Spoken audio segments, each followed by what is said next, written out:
Now, may I invite Professor Katherine Bowie, Professor of Anthropology, University of Wisconsin-Madison, to give a plenary keynote speech on Khruba Srivichai, from sacred biography to national historiography.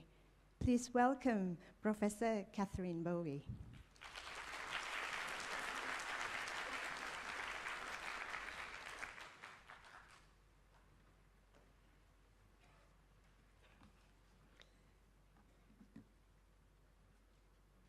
Today, please allow me to be mildly provocative by saying that there is no single individual more important than Khruba Srivichai for understanding the history of northern Thailand in the 20th century. Indeed, he is called a Tonbun, or saint of Lanna. No person more important for understanding the impact of Thai nation-state formation on ordinary people, raising issues which continue to the present day about the appropriate role of monarchy, the role of the military, the appropriate relationship between Sangha and state, and the role of education. No single person more important for raising questions about the process of Thai historiography, namely how Thai history is, whoops. กดไปทางไหนเว้ย ทางนี้ก็ไม่ได้เรื่อง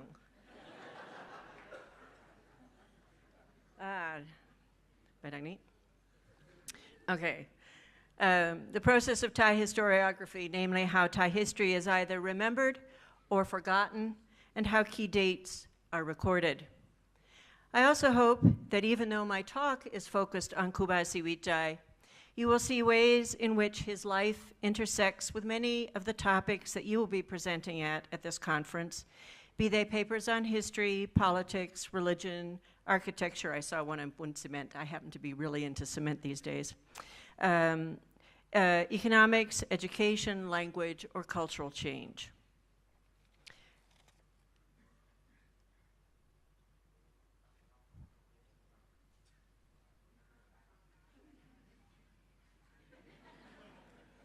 Young Dai. Okay. Khruba Srivichai lived from 1878 to 1939. His life spanned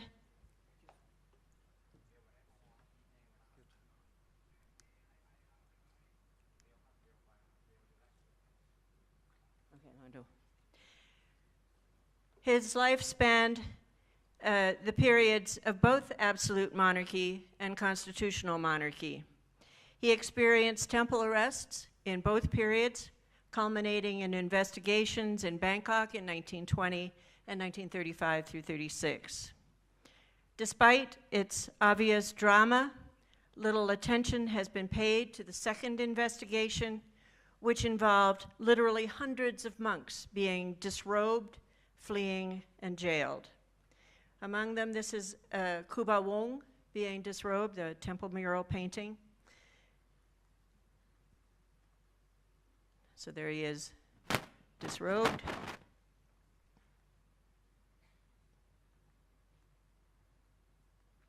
And Khruba Kaupi, who was disrobed 3 times and finally wore white the rest of his life. Here he is being processed. His body is kept and has been gilded and is processed. And the same with Khruba Wong. His body is also kept to the present day and processed. But there were many others who, some continued after they were disrobed to wear white.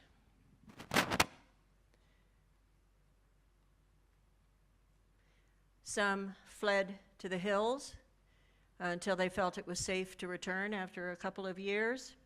Others fled to Burma.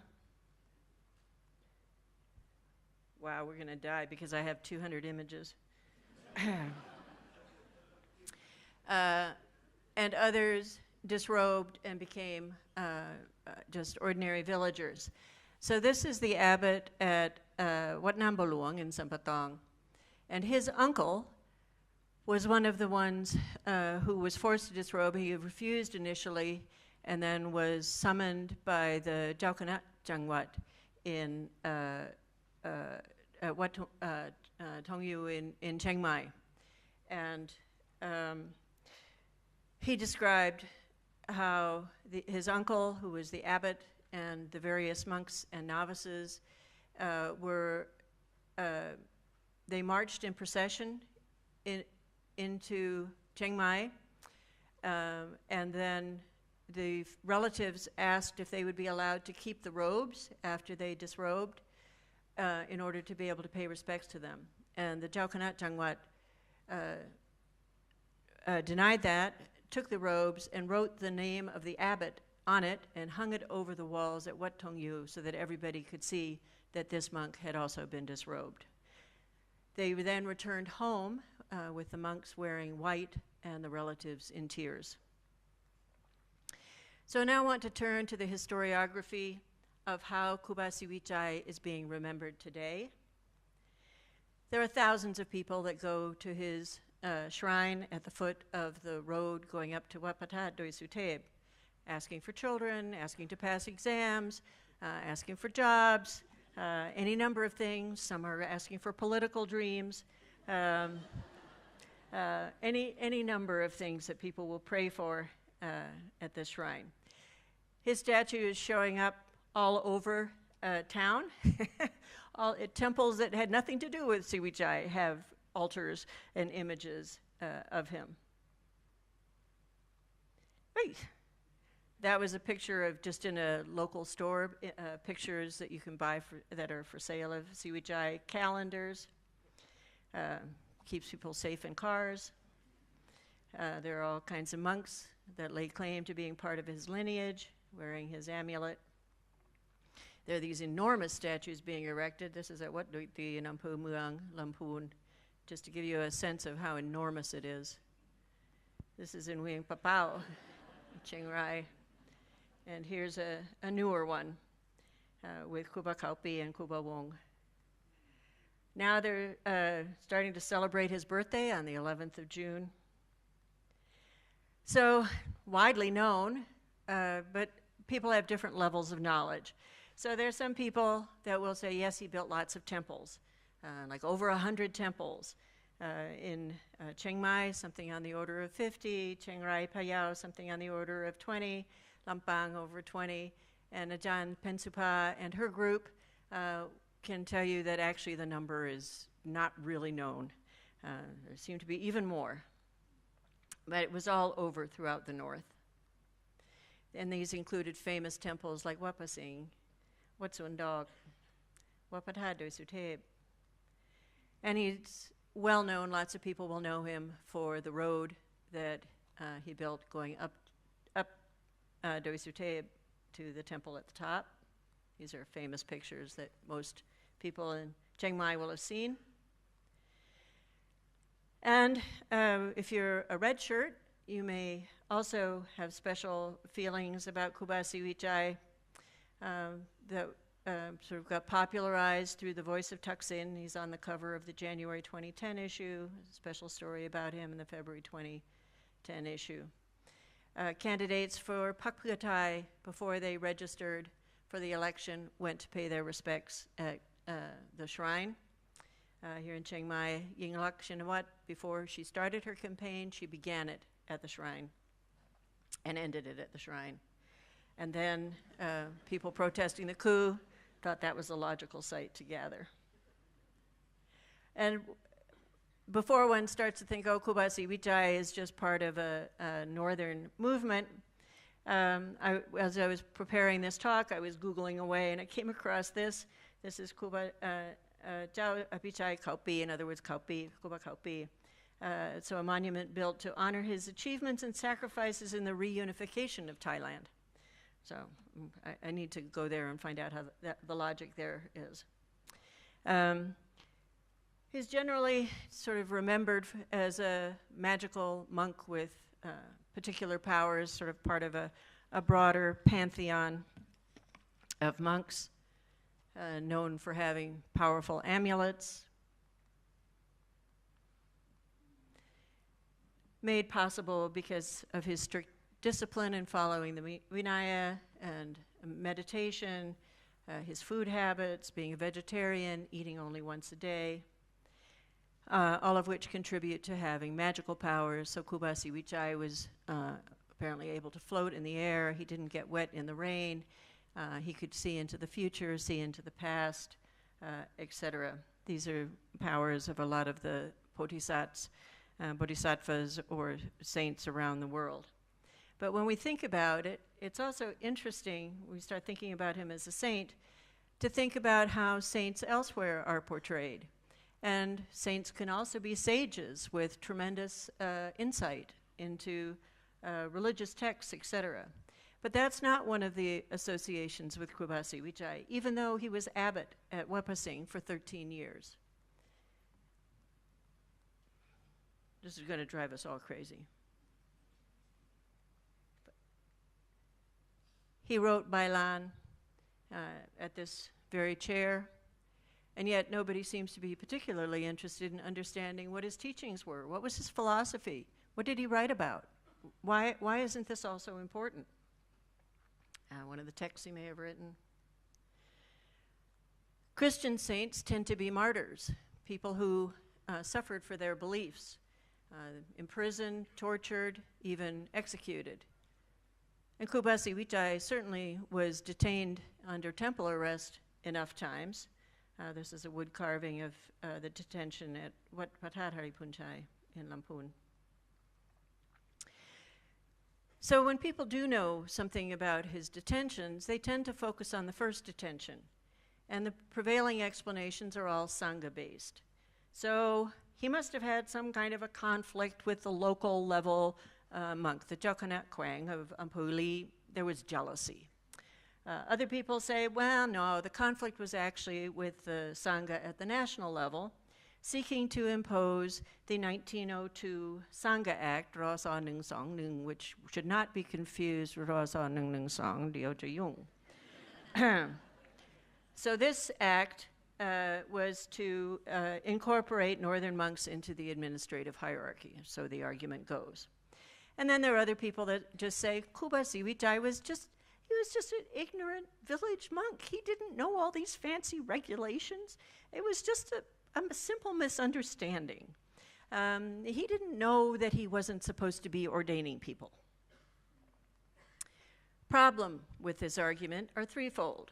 First, the Sangha Act of 1902 did not apply to Monton Payap until 1926, and Khruba Srivichai was already under investigation in Bangkok in 1920. So that doesn't work.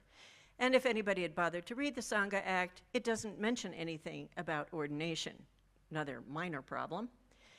And when you actually look at the response of the Central Thai Sangha, it was actually, the Sangharat was actually quite supportive of Khruba Srivichai. There's almost no mention of the second detention, which was actually the really serious detention of 1935 and 36. No mention, or hardly ever any mention, of the mass disrobings that took place from February to April of 1936, which I find amazing, considering he's arrested right after he's built something over 100 temples. He's in the middle of this road up Doi Suteb, which he was able to complete in 5 months, in 22 days. Why would he be arrested then? What was going on? Why isn't this something that people are talking about and want to know more about? And this date, April 21st, 1936, Khruba Srivichai signs a document in Bangkok. He's not allowed to return to the north until he agrees to sign this document, in which he agrees to abide by the act controlling monks, namely he's going to agree to submit the names of monks. He's going to agree to abide by the national Sangha rules about ordination. He's not going to build any more temples without getting permission first. And he's going to assist with the Primary Education Act to assist in building schools and in convincing the people of the benefits to be derived from education. So just to give you a sense of his biography, so I've given you a sense of the historiography of what people seem to know and what seems to have been erased. The biography, he was born in Ampoli in Lamphun. People tend to portray him as having been born into a poor family, but he was actually born into one of the wealthier families in the village, albeit a village. That's a picture of his older sister and her husband. So he ordained as a novice, he ordained as a monk, went back to his natal village in Wat Ban Pang in Ampoli, decided to move the temple to the top of the hill next to the village. Villagers agreed. And so that's the temple's location now. It's a view from the top down to the village. And everybody got together and helped move all these stones and make these walls. And then the arrests begin.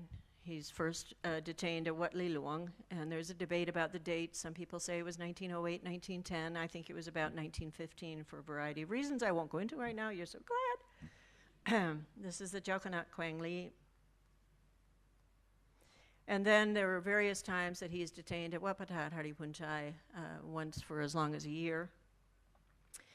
And when he's at Wat Patat Haripunchai, the crowds are starting to gather, and the final time, the local officials are afraid they're not going to be able to contain the crowd, and he's moved to Wat Si Don Chai in Chiang Mai, and this is where he was detained, and then moved to Bangkok, where he stayed at Wat Benjamin Bo Hit. That suspected that Kuti.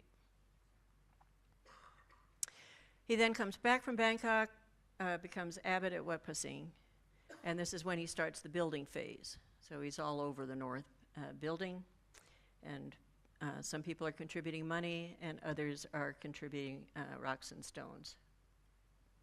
And then he builds the road up Doi Suteb, and then we get the next arrest in 35. He comes back, he vows never to return to Chiang Mai, and resides at Wat Jamatewi in Lamphun, restores the temple there, and also restores, builds a new Wihan at Wat Ban Pang, which also wasn't finished before he died, and his last major project was this bridge over the Ping River, which he also didn't complete before he died. So here's a picture of him shortly before. He got sick as he was working on the bridge, and died in 1939. And even his cremation ended up being controversial. His body was at first kept at Wat Ban Pang, and then officials came and asked to move it to Wat Jamatewi. And so I can't point to it, but in the middle is the place where he was cremated. And that was the whole thing. There were monks who refused to go. It was, I'm not going, and others were going.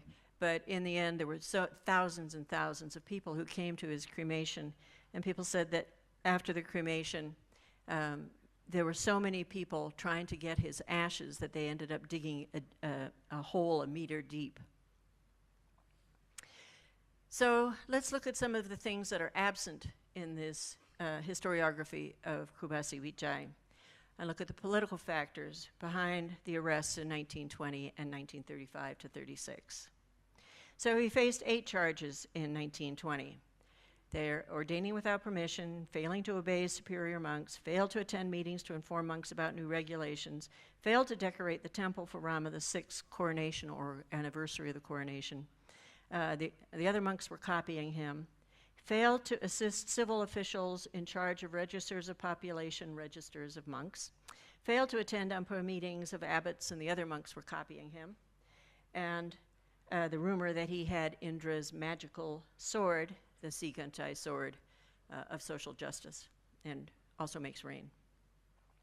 So was his conflict within the Sangha or with the state?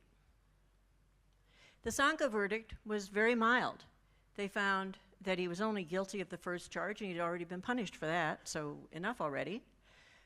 Innocent of the last 5 charges, insufficient evidence to make determination on the second and third charges, given the ambiguity of whether it was a secular or monastic authorities that had issued the summons to Srivichai. And it's interesting in the light of the current day to read the Sangharat's comments about Srivichai's failure to decorate his temple in honor of Rama VI's coronation. In this case, the illumination, etc., must be done by those who wish to do it themselves, and the officials who tell the Wats surely do so only to let them know the time. If the observance was made compulsory, that would be a mistake, for it would mean no honor to the king. When Srivichai did not comply with this suggestion, he could not be called to account.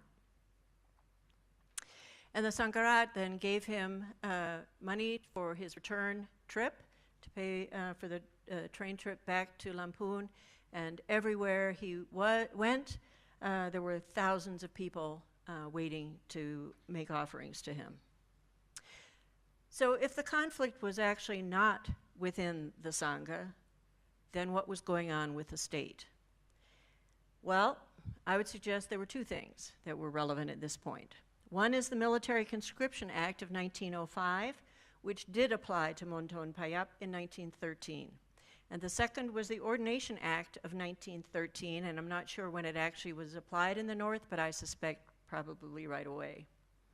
According to the 1913 Ordination Act, approval for both monks conducting ordinations and, this is significant, individuals being ordained. So I think the issue was that the individuals had not received permission, not that Khruba Srivichai was not an appropriate person to conduct ordination ceremonies. Okay, individuals being ordained had to be given by a representative of the Department of Religious Affairs, so this is a secular body. And this is a direct quote from the Bangkok Times at the time in 1920, the Bangkok Times Weekly Mail. About 5 years ago, he proposed to ordain a new priest, and he sent the Gamnan and the headman of the village to ask for a license from the Gromakan and Nyampu. They were told that the license would be issued later, and that meantime they could be preparing for the ceremony. The priest did make the preparations, a buatnak, which cost some money, and when it was near Lent, he again sent the Gamnan and Puyeban to get the promised license. This time, it was definitely refused. Taking the view that there was nothing wrong in ordaining an honest person, the priest carried out the rite without a license. So, to understand, why did everybody get so upset? Somebody ordained somebody. Surely that's a good thing. So what was the big deal? During this period, there was a strong belief in the Maitreya Buddha, the future Buddha. This was a time of economic hardships, increasing military conscription, and changing Sangha-state relations. So I'll discuss each of these briefly. So it was a time of poverty, disease, earthquakes, hailstorms, all contributing to a millenarian atmosphere. The central Thai government was gradually expanding, starting to conscript police, beginning at the turn of the century, switching to the poll tax, and if you couldn't pay the tax, then you were arrested and had to do corvée labor. Many of them worked on the railway and the tunnel. And by 1916, the train arrives in Lampang. And this is when then any surplus rice in this area is being shipped south. So this is contributing to growing famine. There's a lot of teak logging. The teak is being floated down the rivers and the streams, damaging the dams and the canalways. And because now there are district officers and the indigenous administrative system has been changed, nobody knows who's in charge. So the dams are not getting fixed, further contributing to famine. The missionary accounts reveal that this was the worst outbreak at this period of malaria in the past 20 or 30 years, in which thousands died. Smallpox, the worst in 20 years. And this was also the time of the influenza epidemic of 1918, which was a global epidemic, but also hit Thailand and northern Thailand. And as if all of that weren't enough, there was also outbreaks of Rinderpest that were killing the buffaloes and oxen that were needed to plow the fields. So it was a time of drought, floods, pestilence, and famine, all contributing to a millenarian sense and the desire for Maitreya to be born. So after the Shan Rebellion of 1902, the Central Thai government set up Army Division's headquarters in Chiang Mai in 1903. Under Rama VI, there's growing expansion of the military. The wild tigers are developing. And we have World War I. And so basically, more and more people are being drafted. We have the Military Conscription Act, which for Chiang Mai in 1913 was written so that it expressly states that monks that don't know the Dharma are not exempt from the draft. Monks normally are supposed to be exempt from the draft. But this was written so that it said, Pratimerutam, monks that don't know the Dharma are not exempt. And so that meant that if you did not read and write in Central Thai, which is how this was interpreted, you could be drafted. And so Khruba Wat Phayin, who was the Sangharat at the time, was very upset and apparently stormed into the Siamese commissioner's house and said, "Are wars and tigers now besetting us on all directions? Is that why you're now taking novices and monks off to be soldiers?" And there were changes in Sangha state relations. So the Central Thai Sangha was, it seems, much more hierarchically organized. This is a quote from Crawford from 1828, but I think it probably holds true for the turn of the century. "The sovereign himself is the real head of the religion of the country. The Talapoins depend on him for subsistence and promotion. They have neither rank nor endowments independent of his will. They are not hereditary. They have no civil employments and no tie which unites their interest with those of the people. They may therefore be considered as a kind of standing force, ready at all times with spiritual arms to enforce obedience to the will of the sovereign and to strengthen and aggravate his despotic authority." By contrast, the Northern Sangha was more independent and was understood to be a check on secular power. So there are various accounts. So when the ruler of a kingdom wanted to appoint someone Sangharat, he would say to the Sangharat, "So are you going to obey the laws of my kingdom?" And of course the Sangharat said, "Yep." And I think that's a direct quote. And then the Sangharat would say to the ruler, "If I ask to spare the life of someone that you have sentenced to execution, will you spare his life?" And the ruler says yes, to Bintabat Chivit. So I've actually come across several cases of this happening here in the north.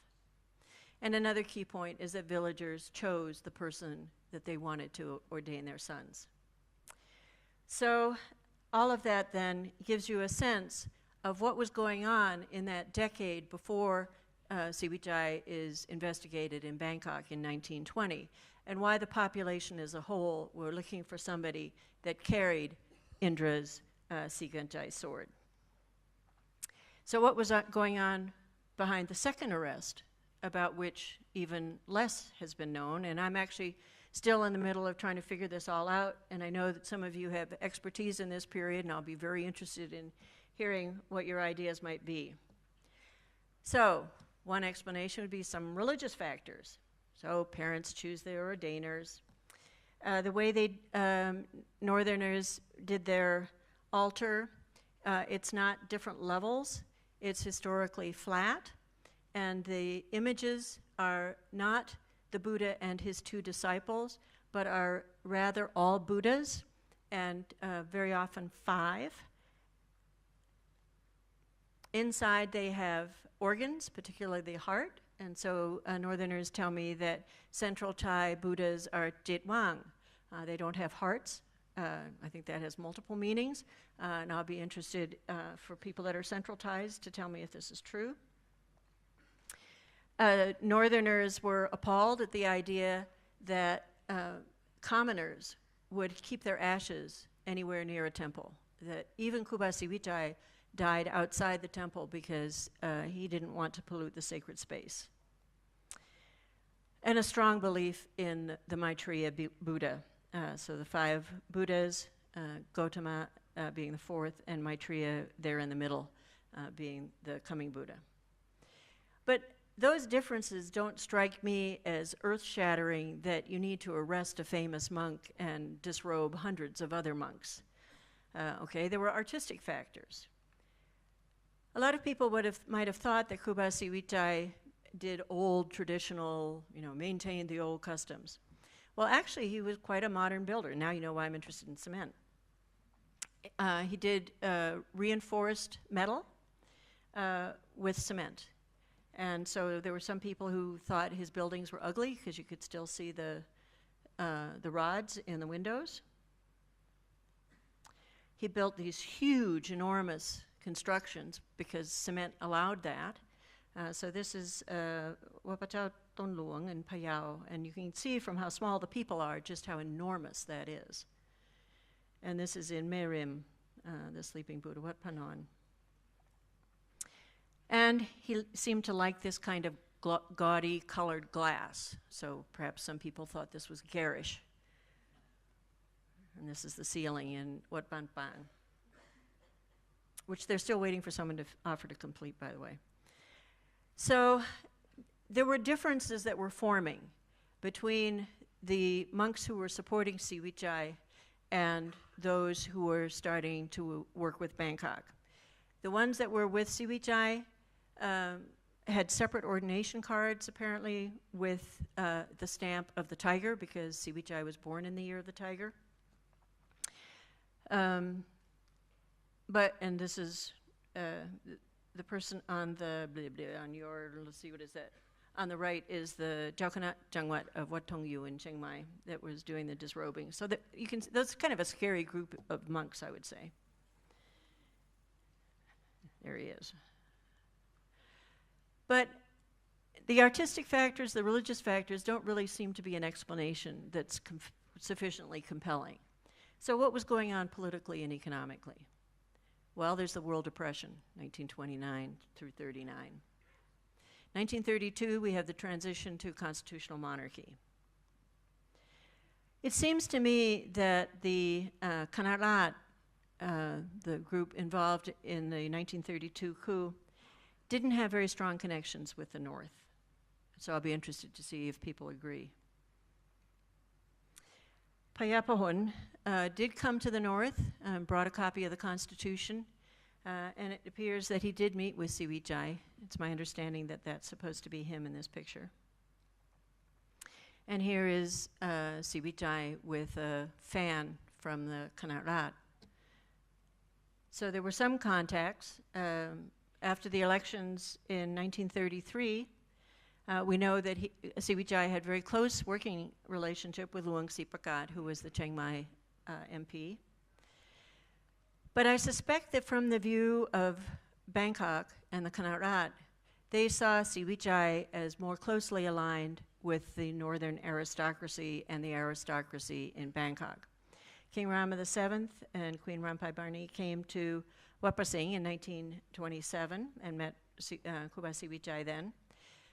Chao Keo Nawalat worked with Srivichai, building the road up Doi Suteb and other projects.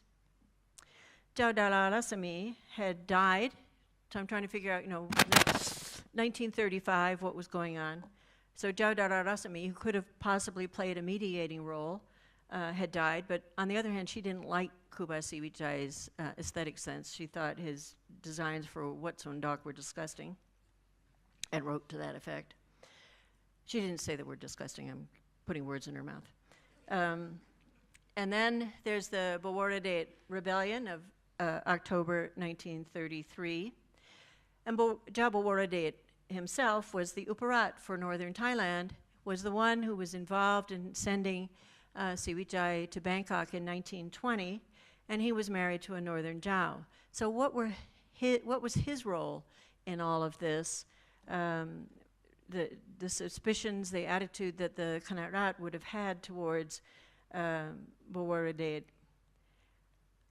And Chao Kawilawong, who was married Chao Keo Nawalat's daughter, was raised by Chao Dara, and during the Boworadet uprising, he was the one that drove the train that took the royal party south to Songkhla during the Boworadet uprising. So I can imagine that Bangkok was rather nervous about just what was the political positioning of the Zhao of Chiang Mai. Then Rama VII abdicates the throne, March of 35. Luang Anusan Sunthorn, who was one of the very influential figures in Chiang Mai, died in October of 1935, someone else who might have been able to mediate. And we have a shift in the political positioning of the government. So instead of being pro-British, we now have a pro-German, pro-Japanese stance. Field Marshal Phraikphubun Songkhram is Minister of Defense. We're getting increasingly militarized. Pinong Chao Tai. And I think there would have been concern about the relationship between the North and the Shan states, particularly Chengtung. A lot of intermarriage between the ruling families of the North and the oxen caravan traders. And Ponisi, whom I interviewed some time ago, thank God, because he has since died, told me that he was waiting to ordain until Khruba Srivichai returned from Chengtung. And another hint that there may have been relationships between Khruba Srivichai and Chengtung is in the marble that was used to build the Wihan at Wat Ban Pang.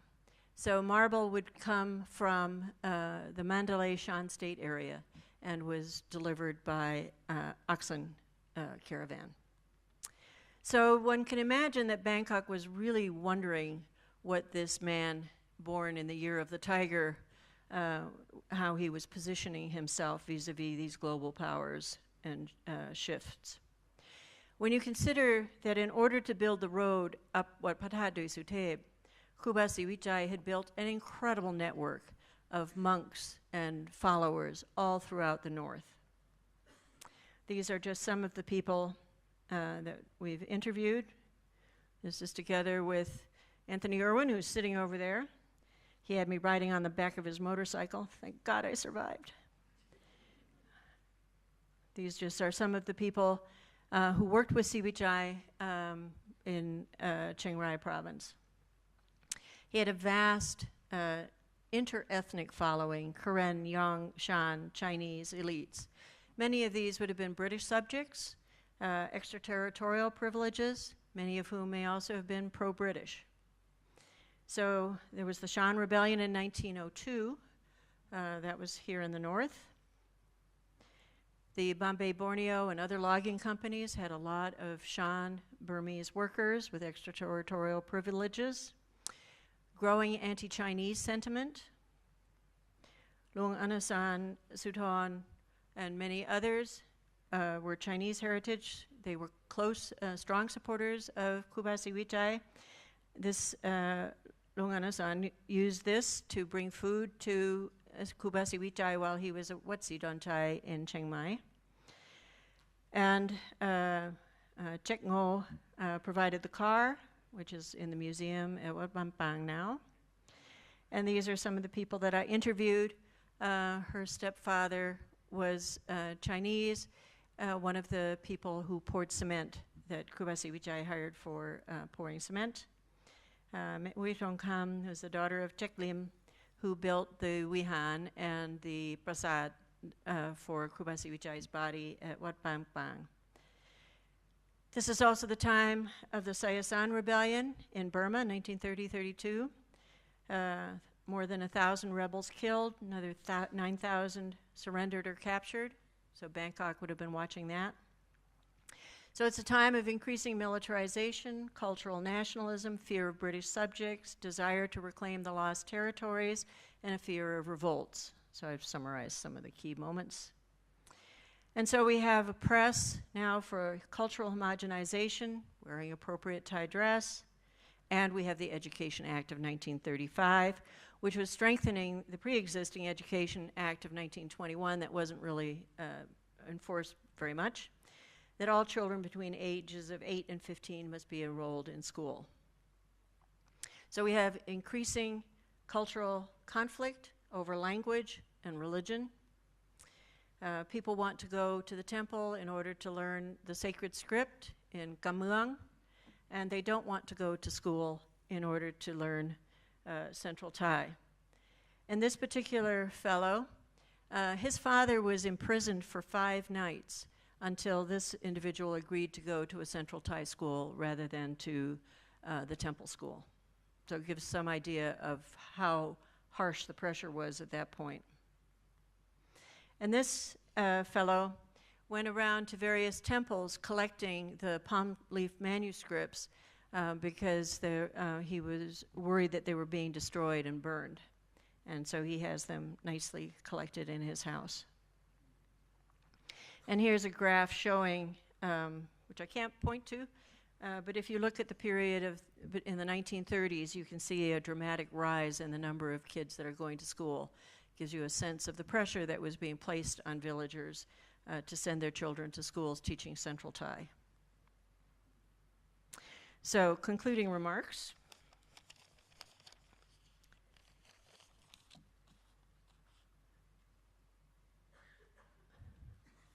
The erased moments of Khruba Srivichai's biography are actually some of the most important for understanding Thai history of the 20th century.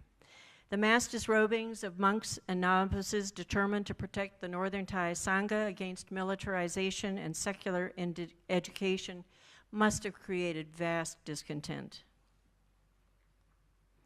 I think it underlay the rise of the Communist Party in the North in the 1940s and 50s and 60s, underlay some of the sentiments of the Red Shirt movement.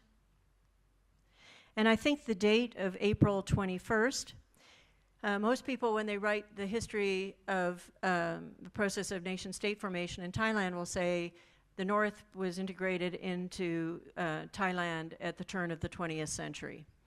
I would say it was April 21st, 1936, the day that Khruba Srivichai agreed to sign that document. That was the date that marks the end of Northern resistance to Central Thai control. In the 1900s, it was only the Jiao who had agreed to go on to salary. But in 1936, the population as a whole succumbed. The key issue in the challenge that Khruba Srivichai faced, I don't think it was within the Sangha. I think it was with the state. I think it was the Military Conscription Act of 1905, the Ordination Act of 1913, the Education Act of 1921 and 1935. The issues which embroiled Khruba Srivichai continue to be relevant today. In the relationship between the Sangha and the state, in the role of education, and in the relationship between the military and the monarchy. His life bridged both sides of the 1932 coup, and he found himself under detention at Wat Benjamabopit in Bangkok in both periods.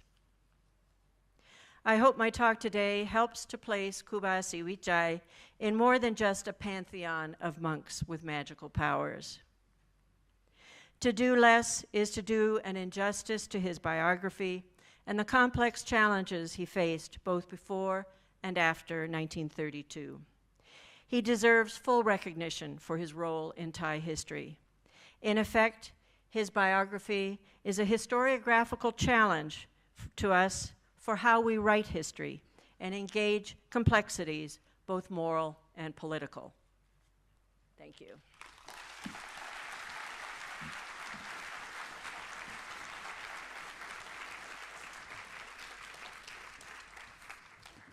Thank you very much indeed, Professor Bowie.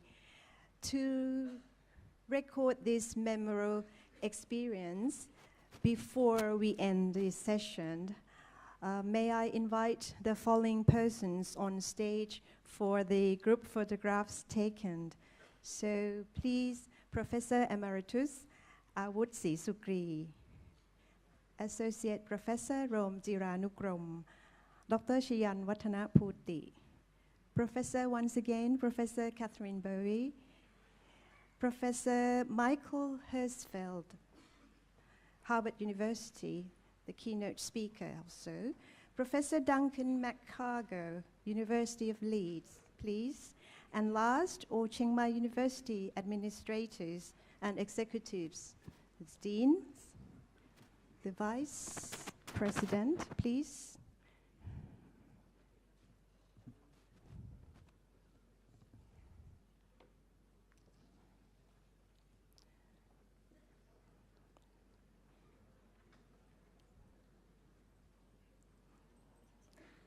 So meanwhile, when we're having the photographs taken, our distinguished participants, ladies and gentlemen, I would like to inform to you that after this, there will be more other 10 panel session in all other rooms around from probably actually it said 4:45 to 6:45. So any of you who will do a presentation and hasn't dropped, you know, your presentation thumb drive, so please kindly go and drop the presentation at the drop point. And also from around 6:45 this evening, the university organizing committee would like to invite all of you for the reception dinner at the Ratchaprick room. There will be a Lanna traditional food stalls. We call Kat Moa. We'll be serving all kinds of our northern specialty and also the special spectacular show performed by the Music and Performing Arts Division Faculty of Fine Arts. So please do come and join us around that time. And at the moment, I think, thank you very, very much indeed. And sawasdee ka.